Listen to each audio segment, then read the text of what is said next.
Hi, everybody. This is going to be a quick intro to the concept of spatial autocorrelation.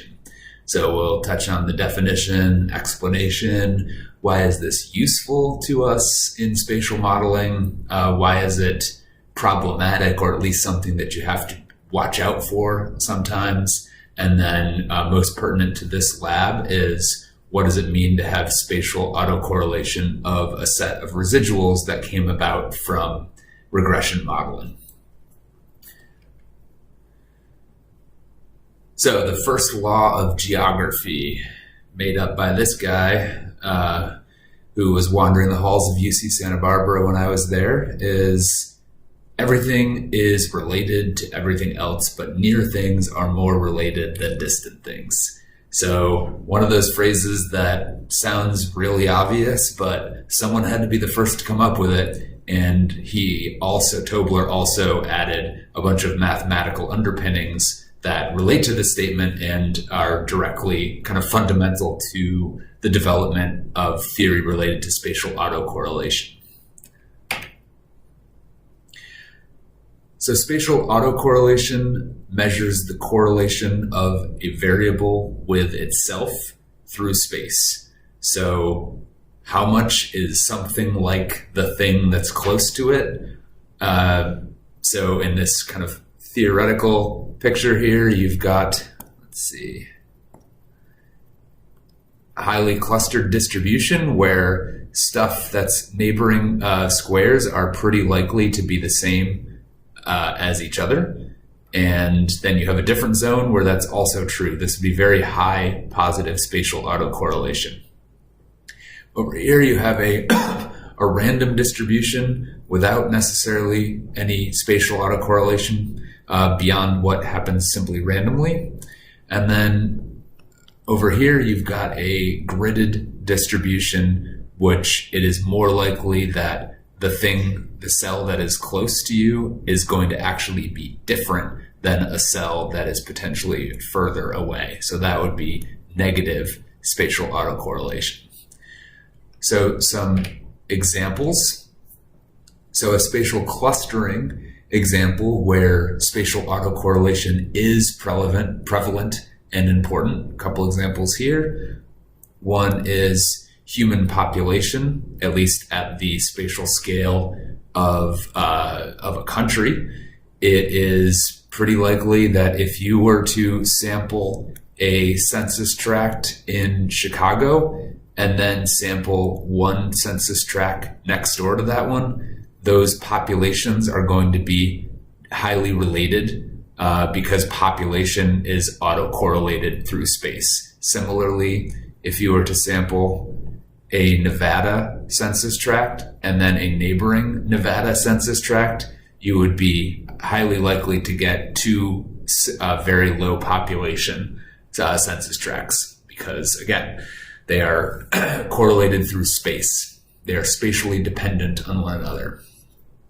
In a physical example, temperature is a good one, a very common one. So if you were to take a sample of temperature in Macon, Georgia, and a sample in Atlanta, Georgia, those temperatures are going to be likely very related. But if you were to take a sample in Coeur d'Alene, Idaho, and Miami, you would have very little basis to guess the temperature in Coeur d'Alene based on the temperature in Miami, because you've gone far enough away that these points are no longer spatially dependent on one another. On the other side of the spectrum here, you've got this uniform distribution or regular distribution. And this is probably a bit less common, but there's some fun examples here. So in this desert environment where you have limited topography and a water limitation, you're going to have these plants that are spacing out fairly regularly from one another because each is going to need to take an adequate amount of space for itself in order to meet its water needs. So in some of these locations, you get a very interesting looking, like kind of hexagonal grid pattern. And then, these penguins, I don't know what their deal is, but I guess they need their personal space. So they tend to distribute in a somewhat uniform distribution as well. It's sort of like people on a busy beach as well. It gets weird when you get clustering for no reason.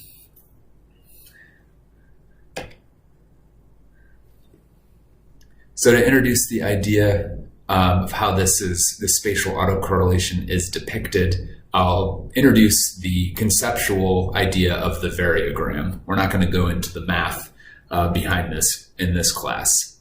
But basically, a variogram is a relationship that shows distance between points and the variance. So this is basically the lack of correlation between those points. So for example, if I were to take my Macon, Georgia point and my Atlanta point over here, those would be a pretty short distance if we're considering this as our study area. So a pretty short distance and a low variance between those points in terms of their temperature. So this would be somewhere down here. So low distance and low variance.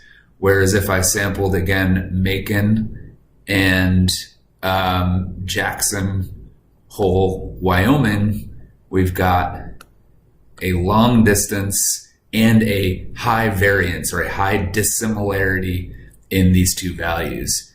And so that's going to be somewhere up here.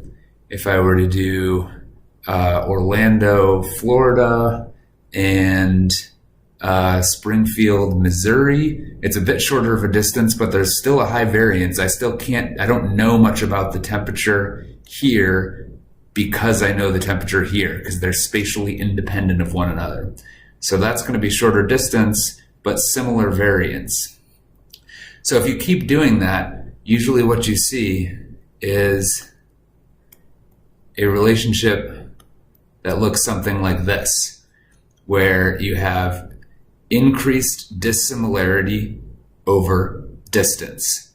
So once you get up to this flat line right here, which is called the sill, that just means you've found the place, like right about here, where spatial autocorrelation equals 0.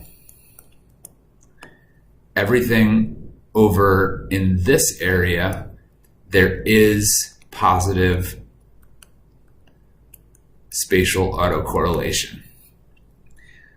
So that's the basic idea, just in this finding what your range is here of spatial autocorrelation is going to be useful in that it can help you figure out, how, if I know my point in Orlando, how far away can I go and still have some information about temperature in the south here. So this is a variogram.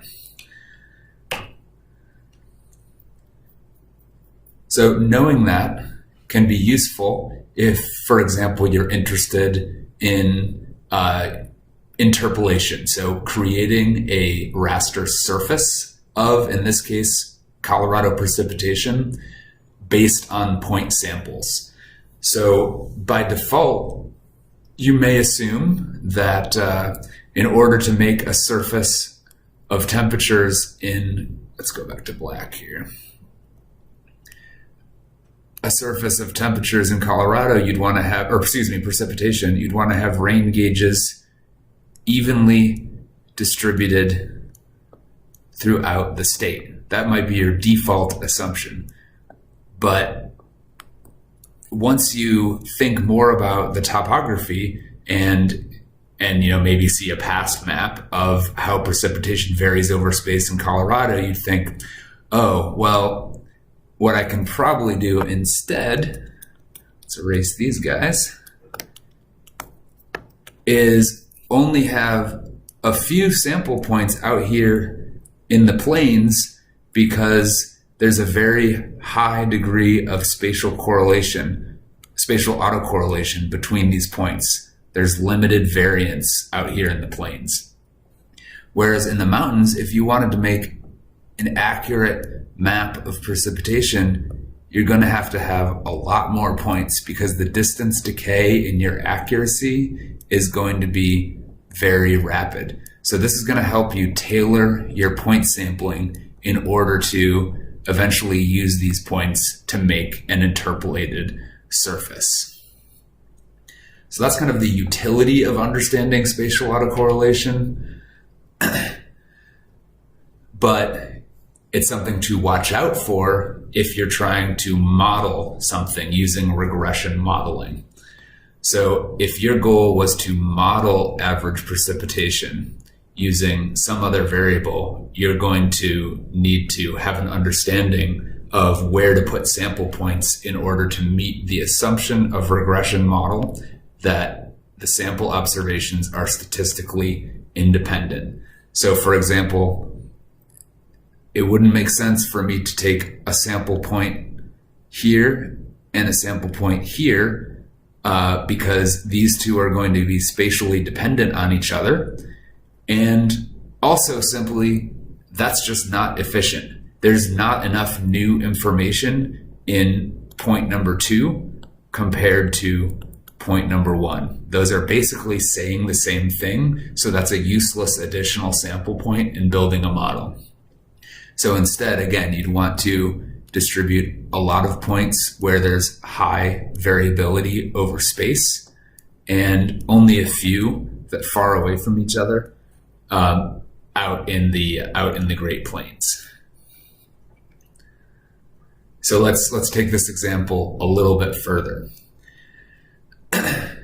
Let's say that I want to model Colorado's precipitation, and the first thing I think is, okay, weather comes from the west, so I'm going to model precipitation initially just based on longitude. I'm going to say the weather comes in here, and it's going to dump the most precipitation here, and it's going to kind of peter out as it moves eastward.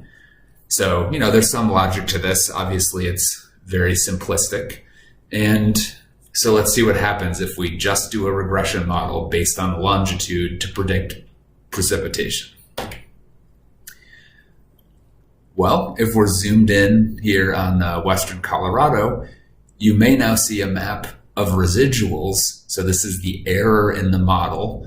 This is a map of the error. And surprisingly, or not surprisingly, the map of the error looks very similar to the map of a map of elevation. So in this case, in red, I've greatly over predicted rainfall based on my longitude. So this was the longitude was the westerly longitudes where I said there was going to be a lot of water. And then up in these areas, I've greatly under predicted my precipitation. And the key that I want to put out there is that these residuals have significant spatial structure, meaning these are not random. This is not a random distribution of error. There's spatial coherence here. There's spatial autocorrelation among these in these areas. And this is a really useful reason. This is why you look at residual maps in order to say, what can I learn from this? And in this case, the take home is rather obvious that your model is missing a key variable to predicting precipitation in western Colorado. Gotta have elevation.